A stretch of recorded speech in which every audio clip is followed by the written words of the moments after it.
အားလုံးပဲမင်္ဂလာပါ Behind the Scenes Arsenal နေကြိုဆိုလိုက်ပါတယ်ကျွန်တော်ဒီတစ်ခေါက်မှာတော့ဒါမင်းညာကစားသွားခဲ့တဲ့ဒါ Arsenal အသင်းဒါလီဗာပူးအသင်းနဲ့စီစီတည်ကြတဲ့ပွဲရဲ့ဒါတချို့ဒါပြောရမယ့်အချက်လေးအနည်းငယ်နဲ့ဒါပြီးရင်ပွဲပြီးတာနဲ့ကျွန်တော်နောက်လာတော့မယ့် Arsenal အသင်းရဲ့ဒါစံချိန်တင်ဒါ10ရက်အတွင်းအဝေးကွင်း၄ပွဲဆက်ကန်ရမယ့်ဒါအကြောင်းလေးကိုကျွန်တော်ဒီဗီဒီယိုထဲမှာဒါသုံးသက်အသေးစိတ်သုံးသက်ဆွေးနွေးတင်ဆက်ပေးသွားမှာဖြစ်ပါတယ်ဆိုတော့ပထမဆုံးအနေနဲ့ Arsenal စီစီလီဗာပူးပွဲကြောင့်ပြောရရင်တော့ပွဲမစခင်မှာကျွန်တော်ပြောတဲ့အတိုင်းပဲဒီပွဲကိုဒါဒီ straight forward ပေါ့နော်ကျွန်တော်တို့ဒါတခြား factor တွေမကြည့်ဘဲနဲ့ဒီနှစ်တင်းရဲ့ဒါဒီလက်ရှိခြေစွမ်းချင်းကိုပဲရှင်းကြည့်မယ်ဆိုရင်ဒါ Arsenal တေချာပေါက်အနိုင်မယ်ဘာလို့လဲဆိုရင်ဒါလီဗာပူးတင်းရဲ့နံပါတ်1ဒါတိုက်စစ်ဒါအင်အားချိနေနေမှုကြောင့်ဒါတိုက်စစ်ပိုင်းမှာလူအင်အားအလုံးလောက်မရှိမှုကြောင့်မို့အာဆင်နယ်ခံစစ်ကိုထိုးပေါက်ဖို့ခက်မယ်တကယ်လည်းအဲ့လိုပြောခဲ့သလိုပဲလီဗာပူးတင်နေတဲ့အာဆင်နယ်အသင်းကိုဒီနေ့ဒါဂိုးပေါက်တဲ့ကန်ချက်တစ်ချိန်တောင်မရှိခဲ့ဘူးဒါတောင်းခံမှုတစ်ချိန်တောင်မရခဲ့ဘူးတိုက်စစ်ကတော်တော်လေးကိုဒါအသက်မဲ့ခဲ့ရတွေ့ရတယ်ဒီတချို့အာဆင်နယ်ရဲ့ဒါအမှားလေးတစ်ခုကြောင့်မို့ပဲကျွန်တော်ကော်နာပလီဂိုးဒါဘာနဲ့ထိသွားလောက်ပဲရှိတယ်ပေါ့နော်နောက်တစ်ခုကကြတော့ဒါလီဗာပူးတင်ရဲ့ခံစစ်လီဗာပူးတင်ရဲ့ခံစစ်ကအခုနောက်ပိုင်းမှာဒါဒီအသင်းလေးတွေကိုလည်းကျွန်တော်ဂိုးတွေပေးရတယ်လို့အထူးသဖြင့်ဒါသူတို့ရဲ့ဒါ set piece ဆွမ်းဆောင်ရလည်းအရန်ကိုဒါနေပါနေအောင်တွေ့ရတယ် set piece score တွေအများကြီးပေးထားရတယ်ဒါကြောင့်မို့လို့ဒါ Arsenal အသင်းရဲ့တိုက်စစ်လိုမျိုးဒီပြင် set piece score လည်းအရန်အားကောင်းတဲ့ Arsenal တိုက်စစ်ကိုမျိုးဒါလီဗာပူးအသင်းအနေနဲ့ဒါထိန်းချုပ်ဖို့အရန်ခင်းလိမ့်မယ်ဆိုပြီးဒါတွေးပြီးတော့ဒါလောလောကူပဲဒါ straight forward တွေးလိုက်တဲ့အချိန်မှာဒါလီဗာပူးအသင်းတေချာပေါက် Arsenal အသင်းကိုဒါရှုံးနေလိမ့်မယ်ဆိုပြီးကျွန်တော်ခံမှန်းခဲ့တယ်ဒါပေမဲ့ကျွန်တော်အနေနဲ့အဲ့ကနေပြောခဲ့တယ်နီးပြအလီဆိုတော့ကကျွန်တော်အရင်ချင်းရှိတဲ့နီးပြဖြစ်တာရောပြီးလီဗာပူးအသင်းကလည်းquality player တွေနဲ့ဒါဖွဲ့စည်းထားတာရောကြောင့်မို့ဒါဒီအချို့ဒါဒီလီဗာပူးကစားသမားတွေအနေနဲ့ဒါပွဲတွင်းမှာဒီမှော်ရုံခြေစမ်းတွေပြတာတွေဒါအာနီစလော့ရဲ့ဒါဒီစနစ်ပိုင်းအလုပ်ဖြစ်သွားတာတွေတော့ဖြစ်လာခဲ့ရင်တော့ဒါအာဆင်နယ်အသင်းကိုဒုက္ခပေးနိုင်တဲ့အနေအထားရှိရယ်ဆိုပြီးတော့လည်းကျွန်တော်ပြောခဲ့တယ်ဆိုတော့အဲ့ပြောတဲ့ဒုတိယဒါပြောခဲ့တဲ့ဒါ option ကဒီပွဲစဉ်မှာအလုပ်ဖြစ်သွားလို့တွေ့ရတယ်ဒါအာနီစလော့ရဲ့ဒါ game plan ကဒါအလုပ်ဖြစ်ခဲ့တယ်လို့ဘယ်လောက်ထိအလုပ်ဖြစ်ခဲ့လဲဆိုရင်ရှင်းပြောရရင်အာနီစလော့ရဲ့ဒီပွဲစဉ်မှာဒါ tactical change အရာလူစားလဲမှုမျိုးလုံးဝပွဲပြည့်အထိလုံးဝမလုပ်တော့တွေ့ရတယ်ကျွန်တော်နောက်ဆုံးမိနစ်မှာဒါ corner play Bradley ဒဏ်ရသွားလို့မို့သူ့နေရာကိုဒါ Gomez စားထိုးလိုက်ရပဲရှိတယ်တခြားဒါ tactical အရာဒါလိုအပ်တဲ့လူသားလက်မှုမျိုးလုံးဝလုံးမသွားဘဲနဲ့သူ့ရဲ့ tactical ပုံစံဒီပွဲစဉ်မှာဒါမှန်ကန်နေဆိုတော့သူကပြသသွားခဲ့တယ်အဲ့လိုပဲဒါလီဗာပူးအသင်းရဲ့တချို့ကစားသမားတွေဒါမှောင်ဝင်ခြေစမ်းဆိုတာထက်ကျွန်တော်ဒီနေ့ပွဲစဉ်ကတော့ဒါလီဗာပူးကစားသမားအားလုံးရဲ့မှာဒီစုပေါင်းမှောင်ဝင်ခြေစမ်းလို့ပဲပြောရမယ်ကျွန်တော်ကသုံးသက်တဲ့အချိန်မှာဒီတိုက်စစ်နဲ့ခံစစ်ကိုပဲပြောခဲ့ပေမဲ့တကယ်တော့လီဗာပူးအသင်းကဒီနေ့ပွဲစဉ်မှာဒါကွင်းလေရဲ့ဒါဒီဘယ်လိုပြောမလဲအားတာမှုကအဖြစ်ပြီးသွားလို့ပြောလို့ရတယ်ဒီနေ့ပွဲစဉ်မှာလီဗာပူးအသင်းကကွင်းလေကစားမအများစုနဲ့ပွဲထွက်လာတယ်ခံစစ်ကစားမအများစုနဲ့ပွဲထွက်လာတယ်လီဗာပူးရဲ့ဒါပွဲထွက်လို့ရှိရင်အောက်ဖီplayer 10ယောက်ကိုကြည့်မယ်ဆိုရင်တကယ်ဒါတိုက်စစ်ကစားမစစ်ကဒီကိုဒီကပိုတယောက်ပဲရှိတယ်ကျန်တဲ့ကစားမ9ယောက်လုံးကဒါကွင်းလေခံစစ်ကစားမတွေကြီးပဲဒါ frame ပေါင်ဆိုရင်လည်းခံစစ်ကစားမဒါ Florian Bass တောင်မှတိုက်စစ်မှာထားပြီးမဲ့ဒါကွင်းလေကိုပဲဝင်လာပြီးတော့ဒါချိတ်ဆက်နေတဲ့ကိုညီနေတယ်ဒါကစားကွက်ပိုင်းမှာလိုသလိုဒါ ball circulation လုပ်ပေးနေအောင်ကျွန်တော်အမြဲလိုတွေးကြရတယ်လီဗာပူးအသင်းကဒီပွဲစဉ်မှာကွင်းလေကိုအာဆင်နယ်ကိုကွင်းလေကိုကောင်းကောင်းထိန်းချုပ်ပြီးတော့ဒါဘောလုံးကိုတခြားကန်စားမယ်ပြီးရင်ဒါခံစစ်ကစားအချိန်မှာလည်းကွင်းလေနဲ့ခံစစ်ပေါင်းပြီးတော့အလုံးဝကိုစုစီစီနဲ့အာဆင်နယ်ကိုလုံးဝအခွင့်အရေးနည်းနေမှာနည်းအောင်ပေးရအောင်အနည်းဆုံးပေးရအောင်လုပ်မယ်ဆိုပြီးကစားသွားတာဒီပွဲစဉ်မှာတော်တော်လေးကိုလီဗာပူးအလုပ်ဖြစ်ခဲ့တော့တွေ့ရတယ်ဒီနေရာမှာဒါတော့လီဗာပူးပေါ့နော်ဒီနေရာမှာအာဆင်နယ်ရဲ့အကြောင်းကိုပြောရရင်ပထမဆုံးတစ်ချက်ကအာဆင်နယ်ရဲ့ဒီ mentality အကြောင်းကိုပြောချင်တယ်ကျွန်တော်တို့တွေးထားတာကရှေ့မှာဒီ Man City ကအမှတ်ရောက်သွားပြီအမှတ်ရောက်သွားတဲ့အတွက်ကျွန်တော်တို့ကဒီပွဲစဉ်ကိုကျွန်တော်ကရှုံးရင်တော့မှ Man City နဲ့9မှတ်ပြန်မယ်နိုင်ရင်10မှတ်ပြန်မယ်တည်ကြရင်6မှတ်ပြန်မယ်ဆိုတော့ကျွန်တော်တွေးတာက9မှတ်နဲ့6မှတ်မှရှုံးတာနဲ့တည်ကြတာ9မှတ်နဲ့6မှတ်လောက်ပဲပြတ်မယ်ဖြစ်တဲ့အတွက်အဲ့ဒီ9မှတ်6မှတ်ဆိုတာနှစ်ပွဲစာပဲဗျာနှစ်ပွဲရှုံးနှစ်ပွဲနိုင်ဆိုရင်6မှတ်ကဖြစ်သွားပြီဆို9မှတ်6မှတ်ကနှစ်ပွဲစာပဲဖြစ်တဲ့အတွက်ဒီရှုံးနိုင်တဲ့တည်ကြတာကျွန်တော်တွေးတာတူတူပဲအဲအကြောင်းမို့လို့ဒီတည်ကြပြီဆိုရင်ရှုံးတယ်လို့ပဲသဘောထားပြီးကျွန်တော်တို့ကမဖြစ်မနေအနိုင်ကန်မယ်ဆိုရင်တော့10မှတ်ထိပြတ်နိုင်မယ်ဆိုရင်3ပွဲစာကြီးဗျာအာဆင်နယ်က3ပွဲလုံးရှုံးမန်စီးတီးက3ပွဲလုံးနိုင်မှအာဆင်နယ်ကိုကြော်တော့မှာဆိုတော့ဒီတလားနှစ်လားအတွင်းအာဆင်နယ်က3ပွဲလောက်ရှုံးပြီးတော့မန်စီးတီးကအာဆင်နယ်ရှုံးတဲ့ပွဲတွေကိုလည်းအကုန်အနိုင်ကန်နိုင်မယ်ဆိုတာမဖြစ်နိုင်တော့တလို့ဒါခင်းရင်လည်းအရန်ခင်းရင်လည်းဒါကြောင့်မို့လို့ကျွန်တော်တို့ကဒီပွဲစဉ်ကိုဒါအနိုင်ကန်ပြီးတော့ဒါ10မှတ်အပြည့်ရယူရမယ်ဆိုတော့ဒါ mentality မျိုးကိုကျွန်တော်တို့ကတွင်းစေချင်တာဖြစ်စေချင်တာဒါပေမဲ့အာဒီတာကကြတော့အဲ့လိုမျိုးမသွင်းခဲ့ဘူးအာဒီတာတွေးတာကဒီရာသီမှာအာဒီတာတွေးတဲ့ပုံစံကဒ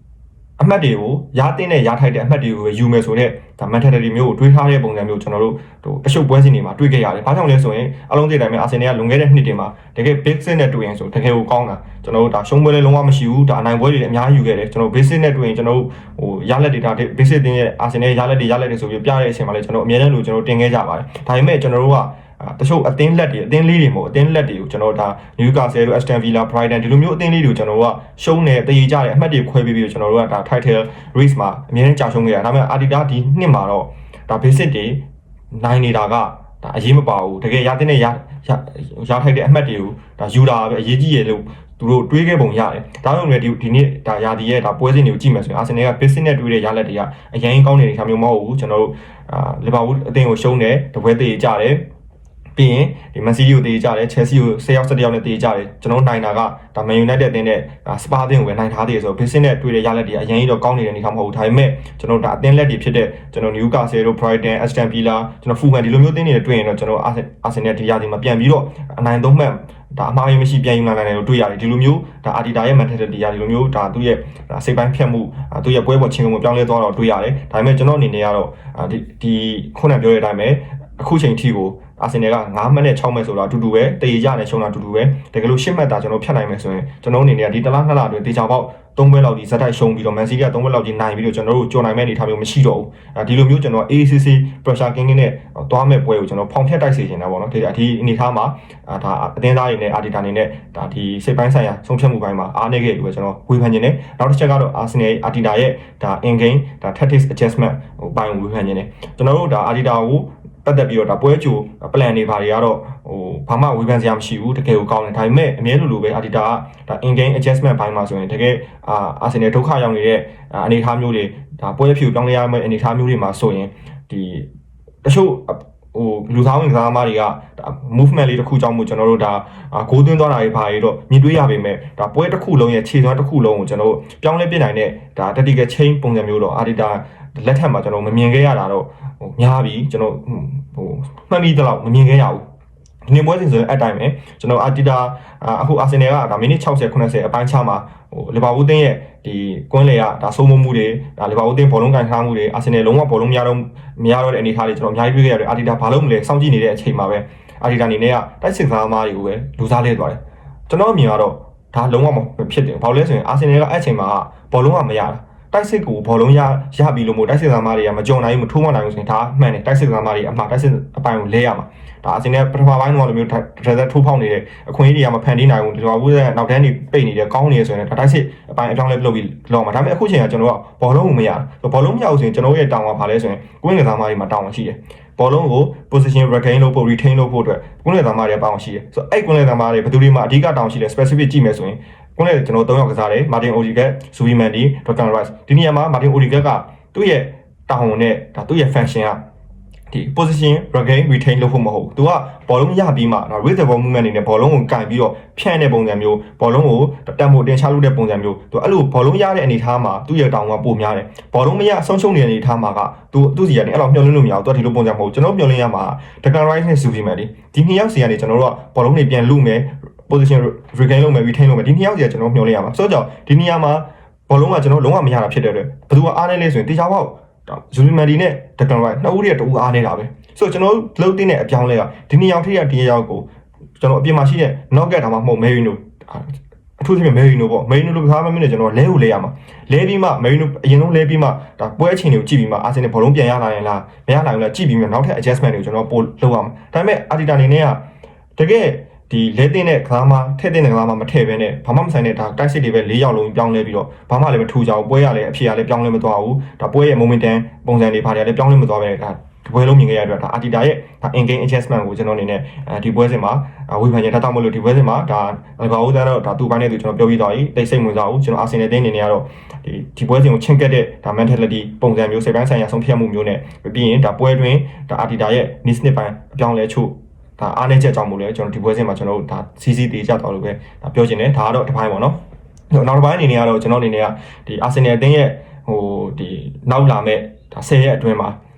အဝေးဝင်၄ပွဲကစားမဲ့ပွဲကိုပြောချင်တယ်ကျွန်တော်ဖြစ်နိုင်တော့ဒီဗီဒီယိုကျွန်တော်နှစ်ပိုင်းခွဲပြီးရိုက်ချင်တာဒါပေမဲ့ပွဲနောက်ပွဲကလည်းကတ်နေဖြစ်တဲ့အတွက်ကျွန်တော်တစ်ခါလေးပဲလိုက်တော့မယ်ဆိုတော့ဒီဟာကဒါစံချိန်ကြီးတစ်ခုပေါ့နော်ကျွန်တော်ဒါ Premier League ဒီအဆင့်မြင့်တဲ့ပြိုင်ပွဲမှာဒီလိုမျိုးအသင်းမျိုးတစ်ခါမှမကြုံဘူးဒါအဝေးကွင်း၄ပွဲကို10ပွဲဒါ၄ပွဲစက်တိုက်ကိုဒါ10ရက်အတွင်းကစားရတယ်ဆိုတဲ့စံချိန်ကတစ်ခါမှမကြုံဘူးသေးဘူးဒါပထမဆုံးလို့ပြောတယ်ဆိုတော့တော်တော်လေးကိုထူးခြားတယ်ဒီပြင်ပူထူးခြားတာကဒီ၄ပွဲကတိုင်မတူညီတဲ့တိုင်ပွဲ၄ပွဲဖြစ်နေတယ်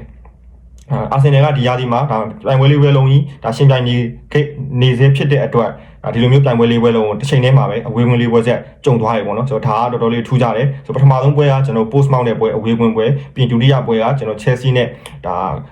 post mount တဲ့ပွဲကတော့ကျွန်တော် FA Plus ဒါ top round ပေါ့နော်တတိယဆင့်ပြီးရင် Chelsea နဲ့ကျွန်တော်တို့ဒါ Carabao ဒါ semi final ပထမအကြော့ Chelsea ပွဲမှာကစားမယ်ပြီးရင်နောက်တစ်ပွဲကတော့ကျွန်တော်တို့ Nottingham Forest ပွဲမှာဒါ Premier League ပွဲစဉ်22ပွဲကစားမယ်ပြီးနောက်ဆုံးပွဲကတော့ဒါ Inter Milan ကွင်းမှာကျွန်တော်ဒါ Champions League ပွဲစဉ်ကစားရမယ်ဆိုတော့ဒီပွဲစဉ်တွေကိုအသေးသေးကြည့်မယ်ဆိုရင်ကျွန်တော်တို့နေ့ရက်တွေကြည့်မယ်ဆိုရင်အမြဲတမ်းလိုအာဆင်နယ်က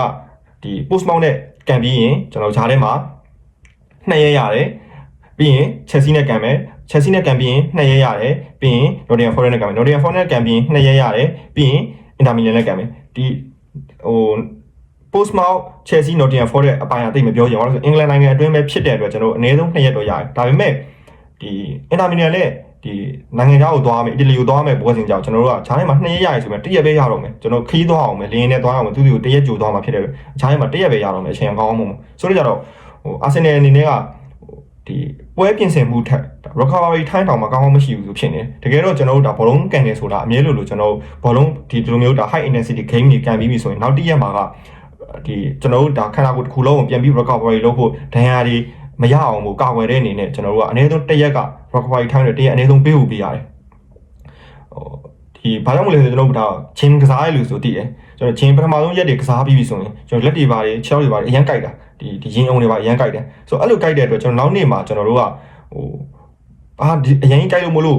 ဘလုံးကမကစားတော့ပဲနားလိုက်မယ်ဆိုလို့လည်းမရဘူးအဲ့လိုလုပ်လိုက်ရင်ကျွန်တော်ပူမှားသွားမှာပူဆူးသွားမှာအဲ့ဒါကြောင့်ကျွန်တော်ဒီကြိုက်လို့မလို့အရင်ညှစ်ပြီးထုတ်ပြီးတော့ထပ်ကစားမယ်ဆိုလည်းမရဘူးကျွန်တော်တို့ကဒီဟာတွေကိုပြေရောဖို့အတွက်ကိုဒါတေချာကိုစနစ်တကျပေါ့နော်ကျွန်တော်တို့ဒါကစားတဲ့နဲ့လုံတဲ့ပုံစံမျိုးတွေလုံတဲ့ treatment တွေနဲ့ကျွန်တော်လုပ်ပြီးတော့ကျွန်တော်ထပ်ပြီးကစားရမှာကျွန်တော်ဘောလုံးသမားတွေဆိုတော့တော်များများကျွန်တော်တို့ဒါ cold therapy လုပ်တာတွေတွေ့ဘူးမှာရေခဲစိမ့်တာတွေရေခဲနဲ့ဝင်တာတွေတကယ်တော့ကျွန်တော်တို့ဒီ recovery လုပ်ပြီးဆိုရင်အဓိကအပြင်ဒီကနှစ်ခုရှိတယ်ကျွန်တော် cold therapy နဲ့ heat therapy ပေါ့နော်ဒါပေမဲ့ဒါကြွက်သားတွေအဓိကပြေရောစီတာကတော့ဒါ cold therapy နည်းကပိုကောင်းတယ်ဒါကြောင့်မို့လို့ကစားသမားတွေတွေကဒီ recovery တိုင်းလုပ်ပြီးဆိုရင်ကျွန်တော် cold therapy နဲ့ကျွန်တော်ဒီ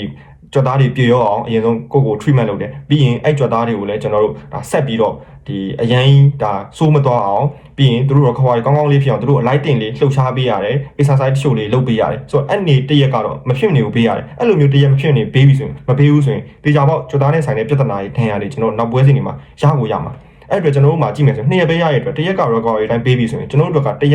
က်ပဲဒီပွဲစဉ်အတွက်ပြင်ဆင်ချိန်ရှိတယ်ဆိုတော့ကြတော့ဒါကြီးကအရန်ကိုအနေရများတယ်အရန်ကိုပွဲပန်းလုံးနဲ့နီးကပ်လုံးနဲ့ဖြစ်နေရဖြစ်တဲ့အတွက်ခီးပြီးတော့ဒါခီးသွားမဲ့မိုင်းတွေပါထွက်ထွက်မယ်ဆိုရင်ဒါပင်ပန်းမှုတွေကအရန်ကိုများတယ်ဆိုတော့အာဆင်နယ်အနေနဲ့တော်တော်လေးကိုဒါဒီလာမဲ့10ရက်အတွင်းကအာဒီတာဘယ်လိုမျိုး management လုပ်မလဲဆိုတော့တော်တော်စိတ်ဝင်စားဖို့ကောင်းတယ်ဆိုတော့ကျွန်တော်အနေနဲ့ကတော့ဒါအာဒီတာဘယ်လို management လုပ်မလဲတွေဘာတွေကိုတော့မပြောတော့ကျွန်တော်ကတော့အဓိကပြောမှာဒီ၄ပွဲမှာကျွန်တော်ဖြစ်စေခြင်းနဲ့ရလက်တွေကိုပဲပြောမယ်ဆိုတော့အာဒီတာကိုဒါအင်တာဗျူးသမားမေးတော့အာဒီတာဘယ်လိုဖြစ်လဲအမင်းအနေနဲ့ဒါလာမဲ့10ရက်အတွင်းမှာအဓိကဖလား၄လုံးကစားရမယ်ဆိုတော့အဲ့ဖလား၄လုံးမှာမင်းဘယ်ဖလားတွေကိုစိတ်ထဲထည့်ထားတယ်ဘယ်ဖလားတွေရခြင်းလဲမေးတဲ့အနေထားမှာအာဒီတာဘယ်လိုဖြစ်လဲဆိုတော့ကျွန်တော်စိတ်ထဲထည့်ထားတာနောက်တစ်ဝဲပဲစိတ်ထဲထည့်ထားတယ်လို့ပြောတယ်သူပြောတဲ့ပုံစံကဖလားတွေပါတယ်ဖလားပွဲတွေပါတယ်ဘယ်ဖလားညာဖလားသူကအောင်နဲ့မထည့်ဘူးသူအမြဲတမ်း focus ထားတာအောင်ဆိုင်တာနောက်ပွဲစဉ်တစ်ပွဲဘယ်လိုကမ်းမလဲဆိုတော့အောင်ဆိုင်တယ်လို့ပြောတယ်ကျွန်တော်တို့ဒီအဖြေကိုသဘောကျတဲ့အောင်ရှိပေမဲ့တကယ်တော့သဘောမကျဘူးဒီအဖြေကိုကျွန်တော်အနေနဲ့ကဒီမီဒီယာရှေ့မှာဒါဘာမှနောက်ဆက်တွဲအရှုပ်ချင်းတွေမရှိတော့အောင်ပပနဲ့ပဲတလုံးနဲ့ဒါ ACC ပြီးတော့အောင်ဆိုပြီးဒါဒီအလိမ်မာသုံးပြီးဖြေလိုက်ပါစီလို့ပဲကျွန်တော်မျှော်လင့်တယ်တကယ်ကြီးအဲ့လိုတော့မတွေးသေးရင်ဘာလို့လဲဆိုရင်ကျွန်တော်တို့ကဒါဘောလုံးမှာကတကယ်ဒါပွဲ management ဒါ game management အပိုင်းတပွဲချင်း management ပိုင်းကလည်းလိုတာမှန်တယ်လို့တကယ်ဒီလိုမျိုးဒါအာဆင်နယ်လိုမျိုးဒါဖလားပေါင်းစုံပြိုင်နေတဲ့ဒါပရီးမီးယားလိလိုမျိုးချန်ပီယံလိလိုမျိုးပြိုင်နေတဲ့ဖလားလမ်းကြောင်းတွေပေါ်မှာပြိုင်နေတဲ့အသင်းအတွက်ဖလားလိုချင်နေဆိုရင်တော့တကယ်ရေရှည် plan မျိုးရေရှည် idea မျိုးကလည်းရှိရမယ်ဒါတွေကိုရှေ့အစဉ်ဆက်ကကျွန်တော်တို့ဒါဆာလက်ဖာကူဆန်တို့ဒါဂွာဒီယိုလာတို့ဒီမော်ရင်ယိုတို့ဆိုတာလည်းအများကြီးတက်တည်ပြပြီးသွားပြီတို့ရဲ့ဒါရေရှည် plan တွေကဘယ်လိုတွေကောင်းတယ်ဘယ်ပွဲစဉ်မှာဘယ်ကစားမကိုသုံးမလဲဘယ်ပွဲစဉ်မှာဘယ်ကစားမကိုအဓိကစားမကိုအနားပေးမလဲပြီးရင်ဘယ်ပွဲစဉ်မှာတော့ဘယ်နှမှတ်ယူမလဲဒီပွဲစဉ်တွေမှာတော့ဘယ်လိုမျိုးအချိန်တင်မလဲဒီပွဲစဉ်တော့ဘယ်လိုမျိုးလေးဒါ energy ချွေပြီးတော့ကစားမလဲဒီလိုမျိုးရေရှည် plan ဆိုတာရှိရမှာရှိတဲ့နေအာဒီတာအနေနဲ့လည်းတေချာပေါက်ရှိရမှာ ရှိမယ်လို့လည်းမျှော်လင့်တယ်ဒီအနေထားထိရောက်ပြီးမှတော့သူ့အနေနဲ့အဲ့လောက်ထိတော့မတုံးအောင်လောက်ပြီလို့မျှော်လင့်တယ်ဒီလိုမျိုးကျွန်တော်ကတော့ဒါတပွဲချင်းစီပဲအောင်ဆိုင်တယ်ဆိုတဲ့ပြောတဲ့စကားကိုတော့ဒါမီဒီယာရှိမှာပဲပါပါနဲ့ဖြေလိုက်ပါစီလို့ပဲမျှော်လင့်တယ်တကယ်စိတ်ထဲကမပါပါစီနဲ့လို့ပဲမျှော်လင့်တယ်ဆိုတော့ဒါတစ်ပိုင်းဆိုကျွန်တော်ပြောမယ့်ပိုင်းကကျွန်တော်ဒီပွဲစဉ်တွေမှာဘယ်လိုမျိုးအမှတ်တွေဖြစ်စေချင်လဲရစေချင်လဲဆိုတော့ပထမဆုံး post mount နဲ့ FA ပွဲဒါ post mount ကဒီတွေ့မဲ့အသင်းထဲမှာဒါအင်အားအနည်းဆုံးဖြစ်တယ်ကျွန်တော်အနေနဲ့ကတိတ်ကစားသမားတွေအများကြီးထုတ်ဆရာမလို့တကယ်အရန်လေးနေပဲ AC ကန်ပြီးနိုင်မယ်လို့ပဲမျှော်လင့်တယ်အကယ်၍ရှုံးသွားခဲ့ရင်တောင်မှအဓိကကစားသမားတွေမထုတ်ဘူးဆိုကျွန်တော်အပြစ်မတင်ဘူးအရန်နေပဲကစားကလေးနေပဲကစားရှုံးသွားရတယ် AC ဒီဖလားလက်လွတ်လိုက်ကျွန်တော်တို့မှာ FA ဖလားအများဆုံးရထားတာနောက်ပိုင်းနေ့တွေမှာလည်း FA ဖလားပဲရနေတဲ့အတွက်တိတ်မမျှော်လင့်ဘူးအရင်မလိုချင်ဘူးဖြစ်နိုင်ရင်တော့လိုချင်တယ်ဒါပေမဲ့ဒီလိုမျိုးကြက်တဲနေတဲ့အနေအထားမျိုးမှာမဖြစ်မနေဖိအားတွေမပေးချင်ဘူးဒါကြောင့်မို့လို့ဒါအခု post mark နဲ့ပွဲကိုကျွန်တော်အနေနဲ့ဘယ်လိုရလက်ပဲထွက်ရတယ်ခွင့်ပြုတယ်အဓိကကစားမတွေနဲ့မကစားဘူးဒုတိယပွဲ Chelsea နဲ့အဝေးကွင်းပွဲ Chelsea နဲ့အဝေးကွင်းပွဲလေကျွန်တော်အနေနဲ့ခွင့်ပြုတယ်ဘာလို့လဲဆိုရင်နှစ်ကြော့ကန်ရမှာဒီပွဲကအဝေးကွင်းပဲပြီးရင်ဒုတိယကြော့ကိုအိမ်ဝင်းမှာကန်ရမှာဆိုအိမ်ဝင်းမှာကန်တဲ့ပွဲကိုကြည့်လိုက်တဲ့အနေထားမှာ Chelsea နဲ့ပွဲမတိုင်ခင်မှာကျွန်တော်တို့က League နဲ့အဝေးကွင်းကန်ရမယ်ပြီးရင် Chelsea နဲ့ပွဲပြီးရင်ကျွန်တော်ဆန္ဒလက်နဲ့ကိုအိမ်ဝင်းကန်ရမယ်ဖြစ်တဲ့အတွက် Chelsea နဲ့ပွဲရဲ့ဒါဒုတိယကြော့အိမ်ဝင်းကန်မယ်ပွဲရဲ့ရှေ့တစ်ပွဲနောက်တစ်ပွဲကပွဲချောင်နေတယ်အရင်ကြီးမကြက်နေဘူးအဲဒါကြောင့်ကျွန်တော်တို့ကတကယ်ဒါနောက်တစ်ဆင့်ဘိုလူဘဲကိုတက်ချင်တယ်ဆိုရင်ဒုတိယအကြော့မှာအများကြီးအားထုတ်ပြီးတော့အားဆိုင်ပြီးကျွန်တော်ကန်လို့ရတယ်ဆိုတော့အတွက်ဒါပထမအကြော့မှာကျွန်တော်တို့ကဒါတည်ရည်ဒါမှမဟုတ်ဂိုးပြတ်မရှုံရင်ချင်းနေပြီတကူလောက်ပဲရှုံတေးကြရင်ရှုံချင်ဒီလိုမျိုးပြောလို့မလို့မင်းကပွဲကိုမနိုင်ဘူးပါဘူးလားဒါနောက်မှာဒါကျွန်တော်ဖြစ်ချင်တာကိုပြောပြတာဒါကျွန်တော်အဆိုးဆုံးအနေထားမျိုးကိုကျွန်တော်ကြိုးပြီးတွေးပြီးပြောတာဖြစ်နိုင်ရင်တော့ပွဲတိုင်းနိုင်နေတာပေါ့၄ပွဲလုံး AC နိုင်နေတာပေါ့ဒါဂိုးပြတ်တွေနိုင်နေတာပေါ့ဒါတစ်ပိုင်းပေါ့နော်ဆိုတော့ Chelsea နဲ့ပွဲဆိုရင်အတိုင်းပဲကျွန်တော်တို့နေရမရှုံးရင်ကျင်တတ်တယ်ခိုးပြတ်မရှုံးရင်ကျင်တတ်တယ်တည်ကြရင်အမျက်ဒါဒုတိယကြော့မှာမောင်းတင်ပြီးကစားမယ်ဘိုလူဝက်တက်မယ်ဒါဒီလိုမျိုးတွေးထားတယ်အဲ့လိုနောက်တစ်ခုကတော့ဒီ Nottingham Forest နဲ့ပွဲအဓိကကျွန်တော်ဒီ၄ပွဲထဲမှာအနိုင်ကျင်ဆုံးကဒီပွဲပဲNottingham Forest နဲ့ပွဲကဖြစ်ကောင်းဖြစ်နိုင်တယ်ဒါ Premier League အရေးမကြီးဘူးဒါအသင်းလေးလည်းဖြစ်တဲ့အတွက်လူတိုင်းကစိတ်ပေါ့ရင်ပေါ့ကောင်းပေါ့နိုင်ပေမဲ့ကျွန်တော်ကတော့ဒီပွဲစဉ်အရေးကြီးတယ်ကျွန်တော်အဓိကလိုချင်တာ Premier League ဖလားဖြစ်တဲ့အတွက်ဒီပွဲစဉ်မှာကျွန်တော်လုံးဝအမှတ်ရလို့မရှိဘူး၃မှတ်အပြည့်မဖြစ်နေယူရမယ်အဲ့အချိန်မှာတခြားပြိုင်ဘက်အဓိကပြိုင်ဘက်ဒါ Man City အသင်းက Man United အသင်းနဲ့တွေ့နေတာဖြစ်တဲ့အတွက်သူတို့ရဲ့ပွဲချက်မှုကိုထပ်ပြီးခွင့်ကောင်းယူရမယ်ဒီပြင်ကျွန်တော်ကဒီပွဲပြီးရင်ကျွန်တော်က Man United နဲ့တွေ့ရမှာဖြစ်တဲ့အတွက်ကျွန်တော်ကပွဲပြန်ကျက်တော့မှာဆိုတော့ဒီပွဲစဉ်ကိုကျွန်တော်ကမဖြစ်မနေဘူး၃မှတ်ယူရမယ်ဒီပွဲစဉ်မှာဘာမှno mercy no excuse ဘာမှဆင်ခြင်ပေးလို့မရဘူးဘာမှပွဲပန်းနေလို့ပြောလို့မရဘူးကျွန်တော်အဓိက focus ထားတာဒီ၄ပွဲထဲမှာဒီတစ်ပွဲပဲဘာလို့နောက်ပွဲစဉ်ကလည်း Inter Milan နဲ့ကြက်တလောက်ရှုံဘာမှမဖြစ်ကျွန်တော်တို့ကအဆင့်တက်ကအဆင့်တက်ပဲ AC အဆင့်1 to 8ဝင်တယ်နောက်တစ်ဆင့် AC တက်တဲ့ Champion League အမှတ်တွေလုံးဝလုံလောက်တာထက်ပိုတဲ့အမှတ်တွေကျွန်တော်ယူပြီးဖြစ်တဲ့အတွက်လုံးဝ view မဆိုင်ဘူးဆိုတော့ကျွန်တော်တို့ဒီ၄ပွဲထဲမှာတခြားခြုံကြည့်မယ်ဆိုရင်ကျွန်တော်အဓိကနိုင်ချင်တာက Nottingham Forest တစ်ပွဲပဲ Inter Milan ဘက်ကို short လိုက် AC ဘာမှမဖြစ်ဘူး Chelsea နဲ့ပွဲဂိုးပြတ်မရှုံရင်ချင်းတဲ့ Post Mount နဲ့ပွဲအရင်နေပဲကစားမယ်အဓိကလာပိုင်းမထုတ်ဘူးတက်နိုင်ရင်တော့ကောင်းတယ်ဒါမှတက်နိုင်ရင်တော့မဖိရမျိုးဒါပေမဲ့အပွဲကိုလည်းဖြစ်နိုင်ရင်တော့နိုင်နေတယ်အရင်အရေးကြီးဆုံးနိုင်နေတဲ့ပွဲကတော့ဒါဒီအဓိက Premier League ပွဲစဉ်20နှစ်ဖြစ်တယ်ကျွန်တော်တို့ Nottingham Forest ရဲ့ဒါ City Ground မှာကန်မဲ့ပွဲစဉ်ကိုပဲကျွန်တော်နိုင်ရင်ကျင်းနေပြီးဒါတော့ဒါကျွန်တော် Arsenal ရဲ့ဒါလာမဲ့10ရက်အတွင်းဒါပြန်ပွဲဆုံးဒါ4ပွဲဒါဆန်ကျင်နေကစားရမယ်အဝေးကွင်းဆန်ကျင်နေကစားရမယ်ပွဲတွေကိုကျွန်တော်ဒါအသေးစိတ်ဒါကျွန်တော်ရဲ့အမြင်ကိုဝင်ပြသွားကြတာဖြစ်ပါတယ်ရှင်းပါလေဒါလီဗာပူးပွဲနဲ့ဒါပွဲပြီးလို့ကျွန်တော်ပြောသွားဖြစ်တဲ့အတွက်ဒါပရိသတ်တွေအနေနဲ့ဒါတခြားအထင်တွေအမြင်တွေရှိရင်ဒါ comment မှာဝင်ဆွေးနွေးပြသွားလို့ရပါတယ်အားလုံးကျေးဇူးတင်ပါတယ်